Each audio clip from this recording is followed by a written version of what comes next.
नाज़रीन, टीवी भारत में आपका इस्तकबाल है। मैं शाहिद अंसारी।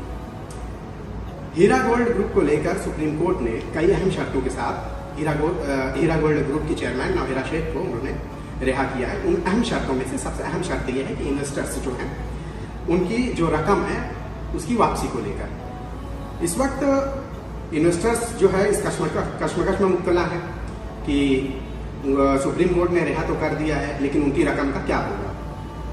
इन्हीं सारी बातों को लेकर इस वक्त हम मौजूद हैं हीरा गोल्ड की जो सीईओ हैं नौहिरा शेख, उनसे बात करेंगे, जानेंगे कि आखिर जिस तरह से सुप्रीम कोर्ट में उन्होंने वादा किया है और जो इन्वेस्टर्स हैं उनसे उन्होंने वादा किया है कि ये रकम उनकी वापस कर दी जाएगी। तो इन सारी बातों को लेकर इन्वेस्टर्स भी जो है ये जानने के लिए कोशिश हैं, परेशान है कि आखिर अब आगे क्या होगा। इन्हीं सारी बातों को लेकर हमारे साथ हीरा गोल्ड ग्रुप की जो सीईओ हैं नौहिरा शेख हमारे साथ मौजूद हैं, उनसे बात करेंगे, जानने की कोशिश करेंगे कि अब आगे क्या होगा। सबसे पहले टीवी में आपका इस्तकबाल है जी। अहम सवाल है जो सबसे इम्पोर्टेंट है, जो लोगों के लिए, जो इन्वेस्टर्स के लिए सबसे अहम है, वो ये है कि ये रकम जो है कब वापस होगी, क्या प्लान बनाया है आपने, या बिजनेस को लेकर जो है आगे आपके क्या तरीके रहेंगे। सबसे पहले कि सुप्रीम कोर्ट ने जो हमें आर्डर दिया था, जो भी रकम अदा करने के लिए और कुछ SFIO में DDs जमा करने के लिए, वो हम कर चुके हैं। अब जो भी कुछ लोग रोडों पर, रास्तों पर, यूट्यूब पर जो बोलते फिर रहे हैं, ये वो हमारे इन्वेस्टर नहीं है, ये हमारे लिए क्रिएट करना चाहते हैं, एक सिचुएशन को गलत बताना चाहते हैं, वो लोग हैं। हमारे जो लोग जो IBG मेंबर हैं, जो हमारे साथ रहकर बिजनेस करना चाहते हैं, उनके साथ हीरा ग्रुप ने बिजनेस को स्टार्ट कर लिया है और हीरा ग्रुप में गोल्डन फीचर है और हमारे इन्वेस्टर कस्टमर 30 साल से हीरा ग्रुप से जुड़े हुए हैं। आज भी वो साथ में हैं और कल भी रहेंगे और मैं उन सबको यही मैसेज दूंगी कि जो भी उनका लेना देना रहेगा वो हमारा आपसी मामला है, प्रवेशी है, हम उनको देंगे, वो हमसे लेंगे। और सुप्रीम कोर्ट ने जो ऑर्डर किया है वो सारे DDs, सारी चीजें हमने क्लियर कर दी। आपके खिलाफ 27 मामले हैं, 27 मामले, मेरे ख्याल से 27 मामले होंगे और रकम के जो है वो भी काफ़ी ज़्यादा है।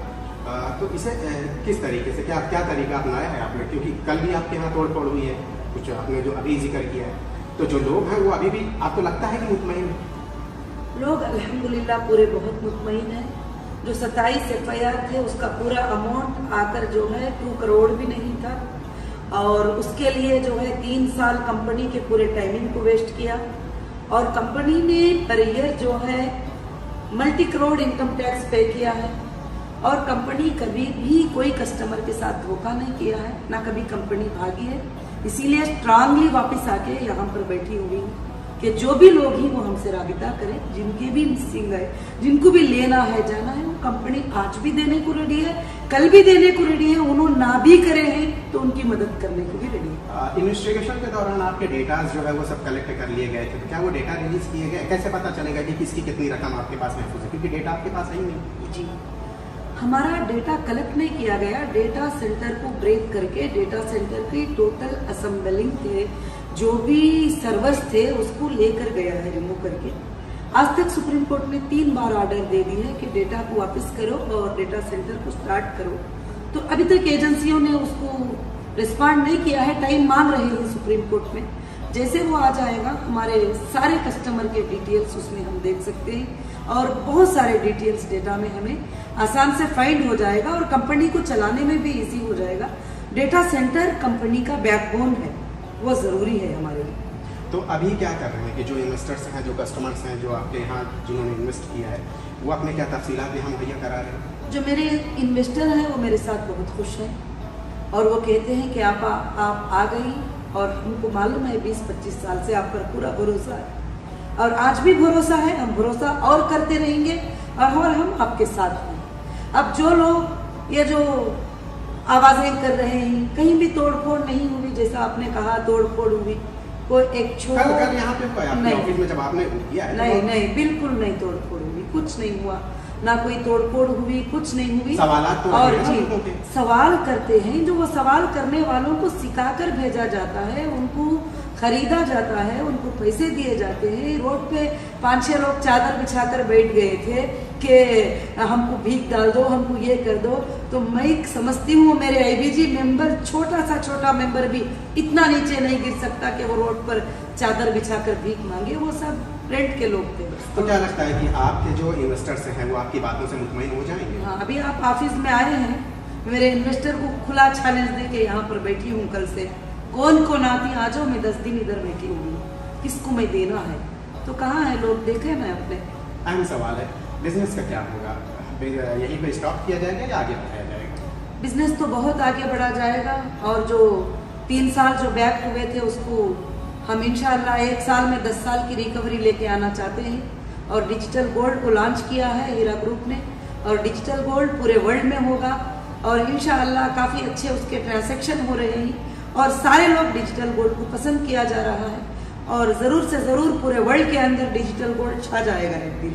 और ये बल्कि हिंदुस्तान में नहीं बल्कि पूरे दुनिया के अंदर टॉप नंबर 1 पे HDG रहेगा हमारा। कार्रवाइयों का जो सिलसिला रहा है लगातार, जो है 27 FIR आ रही है, कार्रवाइयाँ रही हैं, तो क्या लगता है कि आप खोया हुआ वो एतमाद जो है इन्वेस्टर पे वापस ला पाएंगे?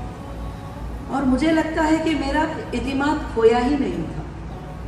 अगर एतमाद मेरे लोग खो जाते तो 3 साल में बहुत कुछ कर लेते थे। मेरे लोगों ने मेरे ऊपर से एतमाद नहीं खोया। वो जो 19 FIR जो भी हुए थे वो लोग बिके हुए लोग थे, और वो जो भी थे मैं उनको कुछ कहना भी नहीं चाहती, वो सच्चे भी नहीं थे। हमने कोर्ट में साबित किया है वो फेक FIR थे, इलीगल FIR थे करके। और तेलंगाना हाई कोर्ट ने FIRs को इलीगल करार दे दिया, और सुप्रीम कोर्ट को भी मालूम है, और सुप्रीम कोर्ट में भी तमाम चीज़ों को जो है हमने सबमिट कर दिया है। और ये जो भी चीज़ें थे एक ड्रामा क्रिएट किया गया था, पॉलिटिकली मोटिवेशन थे, और कुछ। आखिरी सवाल है मेरा, मुंबई जो है मुल्क की सनती दारुल हुकूमत है, आपने मुंबई का ही इंतखाब क्यों किया? क्या इस वजह से कि यहाँ पे जो है इन्वेस्टर्स ज़्यादा होंगे, रकम यहाँ से ज़्यादा आएगी, कारोबार में जो है इन्वेस्ट या निवेश ज़्यादा होगा? देखिए, मुंबई एक ऐसी सिटी है, सब लोगों को पसंद आती है, सबसे पहली बात। और इंडिया का सबसे बड़ा इनकम भी जनरेट यहाँ से ही होता है। जब यहाँ ही बिजनेस होता है, यहाँ ही सब कुछ होता है, पूरी दुनिया मुंबई को चॉइस कर सकती है, तो मेरी चॉइस करने में वो कौन सी गलती हो गई? मैंने मुंबई को भी चॉइस किया, हैदराबाद को भी चॉइस किया, तिरुपति को भी चॉइस किया, दिल्ली को भी चॉइस किया, दुबई को भी चॉइस किया, नेशनल इंटरनेशनल को चॉइस किया।